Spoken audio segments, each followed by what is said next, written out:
कहानी की शुरुआत में हम अलास्का के बेरू नाम के टाउन को देखते हैं, जहां अब 1 महीने तक सूरज नहीं निकलने वाला था और आज यहां सूरज का आखिरी दिन था।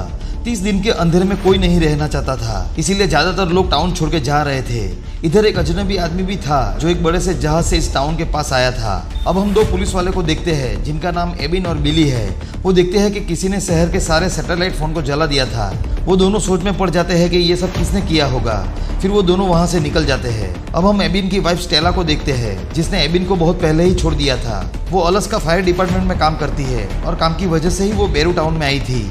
अब वो भी 30 दिन के अंधेरे में फंसना नहीं चाहती थी, इसलिए वो अपनी फ्लाइट पकड़ने के लिए यहाँ से जाने लगती है। लेकिन रास्ते में उसका एक्सीडेंट हो जाता है और उसकी गाड़ी खराब हो जाती है। अब स्टेला मदद के लिए एबिन को फ़ोन करती है, लेकिन एबिन को बहुत ज़रूरी काम था, इसीलिए वो अपने दोस्त बिली को उसकी मदद करने के लिए भेज देता है। बिली जल्दी से स्टेला के पास पहुंच जाता है और उसे एयरपोर्ट ले जाता है, लेकिन तब तक बहुत देर हो जाती है। उसकी फ़्लाइट कब की निकल चुकी थी। अब स्टेला भी 30 दिन के अंधेरे में फंस चुकी थी। इस तरफ हम एबिन के ग्रैंड मदर हेलन और उसके छोटे भाई जैक को देखते हैं। यहाँ पर हेलन एबिन को एक रिपोर्ट देती है। फिर एबिन तुरंत वहाँ पहुँचता है जहाँ से वो रिपोर्ट आई थी।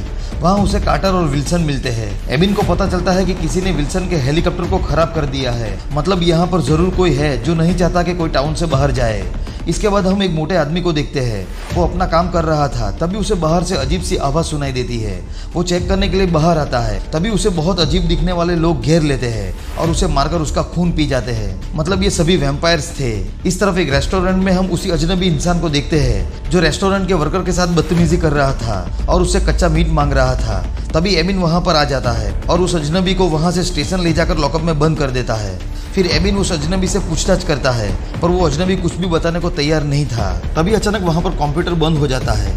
एबिन फ़ोन चेक करता है तो वो भी बंद होता है। तभी वो अजनबी कहता है कि अपनी जान बचाओ और छुप जाओ, क्योंकि वो सब आ रहे हैं। उसी वक्त पूरे टाउन में लाइट चली जाती है और हर तरफ अंधेरा छा जाता है। इसके बाद एबिन जब चेक करने जाता है तो उसे उस मोटे आदमी का कटा हुआ सर मिलता है, इसलिए वो जल्दी से टाउन में जाकर सबको घर के अंदर रहने को कहता है। इसके बाद एक वैम्पायर जॉन के घर में घुस जाता है और बड़ी तेजी से उसकी वाइफ को घसीटते हुए नीचे खींच ले जाता है। जॉन उसे बचाने की पूरी कोशिश करता है, पर वो वैम्पायर उसे भी जख्मी कर देता है, पर फिर भी वो अपनी वाइफ को बचाने में नाकाम होता है। इस तरफ एबिन उस अजनबी को धमकी देता है और उन लोगों के बारे में पूछता है जो लोगों को शहर में मार रहे हैं, पर वो अजनबी सिर्फ इतना ही कहता है कि सब मरने वाले हैं। अब एबिन और स्टेला दोनों साथ में उन कातिलों को ढूंढने निकलते हैं। रास्ते में उन्हें कुछ दिखाई देता है। स्टेला जब दूरबीन से चेक करती है तो वो हैरान हो जाती है। वो जल्दी से एबिन को गाड़ी में बैठने को कहती है। फिर वो दोनों जल्दी से गाड़ी में बैठ जाते हैं और स्टेला गाड़ी को तेजी से भगाने लगती है। तभी एक वैम्पायर पीछे से आकर उनकी गाड़ी के ऊपर चढ़ जाता है। एबिन उसे गोली मारता है, पर उसे कुछ भी नहीं होता। स्टेला ब्रेक मार के उसे नीचे गिरा देती है। फिर वो दोनों बच के वहाँ से निकल जाते हैं। इन्हें कुछ भी समझ नहीं आता कि आखिर वो क्या था। तभी उन्हें रेडियो पर हेलन की चिल्लाने की आवाज़ आती है और वो दोनों जल्दी से स्टेशन पहुंचते हैं और पाते हैं कि न तो वहाँ हेलन थी और न एबिन का भाई जैक, पर वो अजनबी अभी भी वहीं बंधा हुआ था। वो रोते हुए कहता है कि वो लोग मुझे लेकर नहीं गए। दूसरी तरफ हम उन वैम्पायर्स को देखते हैं। उनका लीडर मार्लो था, जो वैम्पायर लैंग्वेज में सबको ऑर्डर देता है कि सब लोगों को खत्म कर दो। फिर सभी वैम्पायर लोगों को मारने लगते हैं। देखते ही देखते वहाँ तबाही मच जाती है। इधर एबिन और स्टेला को रेस्टोरेंट में बाकी बचे हुए लोग मिलते हैं, जिसमें जैक भी शामिल था। जैक को जिंदा देखकर एबिन बहुत खुश हो जाता है। जैक बताता है कि ग्रैंड माँ को उन वैम्पायर्सों ने मार डाला। फिर एबिन सभी लोगों को कहता है कि उन्हें किसी सेफ जगह पर जाकर छुपना होगा। वो एक घर में छुपने का प्लान बनाते हैं। एबिन सबको उस घर तक पहुंचने को कहता है और खुद स्टेला के साथ कुछ हथियार लेने चला जाता है। फिर उन दोनों को रास्ते में ही वैम्पायर्स मिल जाते हैं जो उन पर अटैक करने लगते हैं। वो उनकी गाड़ी को पलट देते हैं और उन दोनों को गाड़ी से बाहर निकालने लगते हैं। तभी ब्रोवर अपना ट्रक लेकर आता है और वैम्पायर्स पर हमला कर देता है। वो उन दोनों को वहां से बचाकर सीधा उसी घर तक पहुंचाता है जहां बाकी सब लोग थे। यहाँ पर एबिन सबसे कहता है कि उन्हें कुछ दिन छुपकर रहना होगा। दूसरी तरफ मार्लो उस अजनबी के पास जाता है और उसे थैंक यू कहकर उसकी गर्दन को मरोड़ देता है। अब सभी लोगों को छुपे हुए 6 दिन बीत जाते हैं और 7वें दिन उन्हें अचानक एक औरत दिखाई देती है जो मदद के लिए पुकार रही थी। एबिन उसे देखता है तो उसे घरों के छत पर वैम्पायर्स दिख जाते हैं, जिससे वो समझ जाता है कि ये एक ट्रैप है, लेकिन फिर भी वो उसे बचाने जाता है। वो देखता है कि सारे वैम्पायर्स मिलकर उस औरत को मार डालते हैं और वो कुछ भी नहीं कर पाता। उसी वक्त उसे घर के नीचे छुपा जॉन मिलता है। वो उसे बचाने की कोशिश करता है और वो देखता है कि जॉन भी उन वैम्पायर जैसा बन गया है, क्योंकि उसे वैम्पायर ने जख्मी किया था, इसलिए वो भी वैम्पायर ब्लड से इन्फेक्टेड हो गया था। फिर जॉन एबिन को काटने की कोशिश करता है। अब एबिन के पास दूसरा कोई रास्ता नहीं था, इसीलिए वो मजबूर होकर जॉन का सर धड़ से अलग कर देता है। फिर वो घर के अंदर आ जाता है। उसे जागे हुए काफी वक्त हो चुका था, इसीलिए वो गहरी नींद सो जाता है। इसके बाद 18 दिन बीत चुके थे। आज के दिन वहाँ पर तूफान आता है। इसका फायदा उठाकर सभी लोग स्टोर तक पहुँच जाते हैं। वो सभी जरूरी सामान अपने साथ ले लेते हैं, लेकिन बाहर तूफान शांत हो जाता है और वो सभी लोग स्टोर में ही फंस जाते हैं। अब इन लोगों को यहाँ से किसी भी तरह बाहर निकलना ही था, इसीलिए ये सब पुलिस स्टेशन तक जाने का प्लान बनाते हैं। स्टेला कहती है कि वैम्पायर सूरज की रोशनी बर्दाश्त नहीं कर पाते, इसीलिए वो अंधेरे में यहाँ तक आए हैं। तभी जैक कहता है कि उसकी ग्रैंडमा के घर एक अल्ट्रा वायलेट लाइट है, जिस पर एबिन कहता है कि मैं वैम्पायर्स का ध्यान भटकाऊंगा और ग्रैंडमा के घर जाकर वैम्पायर्स पर उस लाइट का इस्तेमाल करूंगा और इसी का फायदा उठाकर सभी लोग स्टेशन तक पहुंच जाएंगे। फिर वो शोर मचाते हुए वहां से भागने लगता है, जिससे वैम्पायर्स भी उसके पीछे लग जाते हैं। इस तरफ बाकी सभी लोग स्टेशन की तरफ बढ़ रहे थे। तभी एक वैम्पायर उनमें से एक आदमी को पकड़कर उसे मार देती है। इसके बाद बाकी सभी लोग स्टेशन तक पहुंच जाते हैं। इधर एबिन ग्रैंडमा के घर पहुंचकर जनरेटर स्टार्ट कर देता है और लाइट लेकर तैयार हो जाता है। तभी वैम्पायर्स भी वहां पर पहुंच जाते हैं। एक लेडी वैम्पायर अंदर आने की कोशिश करती है। जैसे ही वो अंदर आती है तभी एबिन लाइट उसकी तरफ कर देता है, जिससे वो बुरी तरह से जल जाती है। अब एबिन सोचता है कि वैम्पायर्स जनरेटर बंद कर देंगे, इसीलिए वो जल्दी से पीछे के रास्ते से भाग जाता है और सारे वैम्पायर्स उसका पीछा करने लगते हैं। लेकिन मार्लो उस लेडी वैम्पायर के पास रुकता है और उसे तड़पता देख उसे खत्म कर देता है। इस तरफ ब्रोवर कहता है कि अब ध्यान भटकाने की बारी मेरी है।